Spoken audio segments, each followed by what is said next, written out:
Hey guys, it's Rob here. Today, we're back with another What If video, this time covering a topic quite a few of you guys have requested. Initially, this sounds like an idea that wouldn't change much, and I don't think it will, but there is a bit of stuff that will change here, so that's what matters. The main reason I wanted to do this was because making mockups of each of the animatronic designs, plus the character designs, will definitely be fun to do, and is probably my favorite part of making these. Anyways, before we begin, I want to thank all of these people for requesting this video. As usual, I won't be doing much of any research in this video, going only off of what happened in the past and using my knowledge of Chuck E. Cheese in order to come up with an alternate timeline. It won't really matter here though, since the only difference is the character staying. Without further ado, let's go ahead and answer the question. What if Crusty the Cat was never retired? Crusty the Cat was one of the original Pizza Time players that debuted at the Winchester location back in May of 1997. After a couple years, however, he would be completely replaced with Mr. Munch. From what I've heard, it was because they wanted to introduce a pizza-loving monster into the cast, so they decided to replace Krusty with him. Here, however, that wouldn't happen. Let's say they decided that going that route wouldn't be a good idea, and instead, they decided to keep Krusty around. The first change would come in the form of the Kusser store. Instead of opening with Mr. Munch, they would decide to instead make another Krusty for the location. I decided not to make a design for this since it would probably look similar to Winchester V2's Krusty in design. A couple years later, Cyberamics would debut at the Diamond Boulevard location in Concord, California. This, of course, came with new designs, including for Krusty, since he was also a part of this new cast of Cyberamics.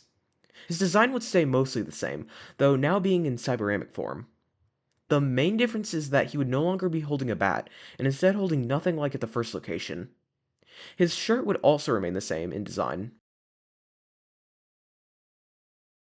There would be a few clothing changes made throughout the 80s for special show tapes, of which I'm only going to go over a couple that I thought would be the most interesting.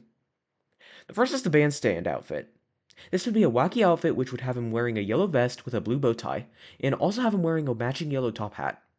The other outfit is a summertime outfit, in which he would be in a yellow tank top and sporting a blue baseball bat. While we're here, we can also go over the walk around used during this time. It wasn't very prevalent, just like how Munch's was, but it still did exist.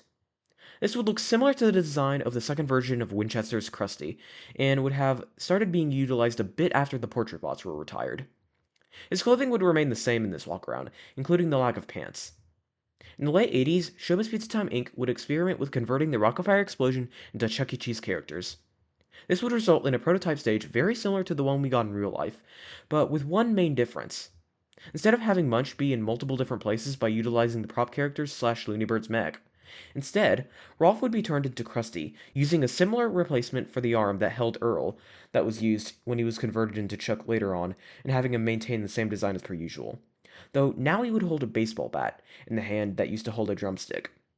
His backdrop would also be the one shown outside the house, with the ground being grassy. Ultimately, this idea would be rejected, and instead they came up with the idea for the three-stage that we ended up receiving today. All the other characters would remain the same in how they would be converted, but obviously instead of Munch being the pianist, Krusty would take that role. He would now become a more fat cat, unlike before where he appeared to be pretty skinny in most aspects. His clothing would be mostly the same, although his shirt would now have longer sleeves, and would now sport a blue cap with text in yellow that spelled his name. His personality would remain mostly the same with this conversion, though initially would put more of an emphasis on his stage presence. By 1993, every Rock-afire explosion location that was still with Chuck E. Cheese's Pizza would convert their band into Krusty's Make Believe Band, all with the new Krusty design. Krusty would also get a new walk-around costume during this time, one that looked similar to his animatronic design. This would include the longer sleeves on his shirt and also give him a bigger looking belly, seeing as he was now a bigger character. Things would remain the same for the rest of the 90s. In the early 2000s, corporate would decide to switch the three-stage characters over to plastic masks, as it saved on costs compared to the latex masks. Frosty's plastic mask was designed similarly to Munch's plastic mask, with the main difference being the snout and the addition of ears. His cap was also kept for this new plastic mask design as well. He would also get a redesign not long after that would change his clothing almost entirely, putting him into a baseball uniform, the main color being white, with secondary colors being blue and yellow. The word Swingers would be on the front, and his cap would remain the same. This design was not carried over to the animatronic. It was carried over to a new walk-around design, however. This would change his design to match the Avenger look more closely, and his clothing changes from the Avenger design would carry over here. Throughout the rest of the 2000s, nothing else changed with his design. Throughout the early 2010s, Krusty's design would remain the same. In 2012, Rockstar Chuck would come into the picture and replace Avenger Chuck, though this wouldn't immediately spell change for Krusty's design. It wouldn't be until a little later that a new design would start being rolled out onto show tapes and advertising. This would be the character's first 3D animated design and would simplify his design down. He now wore a baseball jersey that was mostly white, though had yellow and blue accents. On the front in blue text would be the word Swingers. He would also maintain his cap, which kept the same color but no longer had his name on it. He would also get some dark blue shorts. His personality would remain the same throughout this conversion to his Rockstar design, and even after the show tapes changed from recognizable music to originals. He would also get a new walkaround during the 2010s that could be seen at some grand reopenings and other special events. This design would reflect the new Rockstar character design he had, with his face becoming more cartoony and his clothing changing to match his Rockstar design. Like before, these changes did not carry over to the animatronic. In fact, starting in 2017, 2.0 would start, which started converting locations over to a dance floor in favor of the animatronics. However, this is where our journey ends. As of present day, this would be Krusty's design, and it would be pretty much the same story as real life, except that Krusty was there instead of Mr. Munch.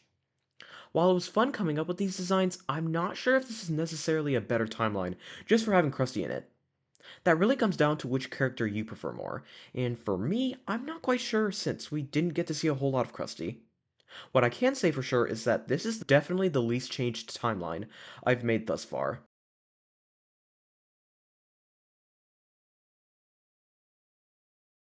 Thank you guys for watching this video. It was really fun coming up with all these new designs for Krusty, and seeing what he would have looked like had he stayed with the cast instead of Munch replacing him was fun to see. My next video is going to be covering an area that housed the very first Showbiz Pizza place, Kansas City, Missouri.